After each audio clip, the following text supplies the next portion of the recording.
Hi கஸ். So நானும் இன்றைக்கி புதுசாக கட்டப்போகிற வீட்டுக்கு கிரவுண்டுக்கான போர்வெல் ஒர்க் தான் இன்றைக்கி நம்ம ஸ்டார்ட் பண்ண போகிறோம். ஸோ அதுக்காக மார்னிங்கே நம்ம பிளேஸ்க்கு வந்து போர் போடுறதுக்கான பிளேஸ் எல்லாம் செலக்ட் பண்ணிட்டோம். ஸோ அங்கே வந்திருக்க ஃப்ரெண்ட்ஸ் எல்லாருமே அவங்களோட ஒர்க் வந்து உடனே ஸ்டார்ட் பண்ண ஆரம்பிச்சாங்க. நல்லபடியாக பூஜைலாம் பண்ணிவிட்டு ட்ரில் பிட் வந்து கிரவுண்டுக்குள்ளே இறக்க ஆரம்பிச்சிட்டாங்க. ஒவ்வொரு அடி உள்ளே போகும்போது தான் அதோட எப்படா தண்ணி வருங்கிற அந்த தவிப்பு இருக்குது தெரியுமா, அதை கண்டிப்பாக சொல்லவே முடியாது. மூவியில் சொல்கிற மாதிரி அது ஒரு திக்கு விடமாக தான் இருந்துச்சு எங்களுக்கு.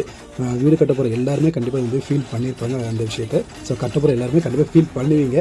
நமக்கு பார்த்திங்கன்னா ஆக்சுவலாக ஒரு 40 அடியிலே தண்ணி வந்து வர ஆரம்பிச்சிருச்சு. ஃபேமிலி எல்லாருமே ரொம்ப ஹாப்பியாக இருந்தோம். ஸோ 40 அடியில் தண்ணி வந்தனால ஸோ பக்கத்து பிளான்ட்லாம் பார்த்திங்கன்னா 70 அடிக்கிட்ட போயிடுச்சு தண்ணி வரதுக்கு. ஸோ நமக்கு 40 அடியிலே வந்துச்சு வெளியே. ஸோ பி ஹாப்பி, சந்தோஷமாக இருந்தோம். நம்ம ஆக்சுவலாக பார்த்திங்கன்னா ஒரு 180 அடி வரைக்கும் தான் நம்ம போர் போட்டிருந்தோம். ஏன்னா நமக்கு 40 அடியில் தண்ணி வந்தனால 180 வரைக்கும் போர்னு சொல்லிட்டு போர் போட்டுட்டு ஃபைனலாக அதெல்லாம் நல்லா நீட் ஆக்கிட்டு ஸோ அந்த போர் போட்ட இடத்தெல்லாம் சேஃப் பண்ணிவிட்டு ஸோ அங்கேருந்து கிளம்பிட்டோம். ஸோ நம்ம டெய்லி நம்ம பேஜில் வந்து அடுத்தடுத்து என்னென்ன ஒர்க்லாம் பண்ண போகிறோங்கிற வீடியோ வந்து வந்துகிட்டே தான் இருக்கும். ஸோ கண்டிப்பாக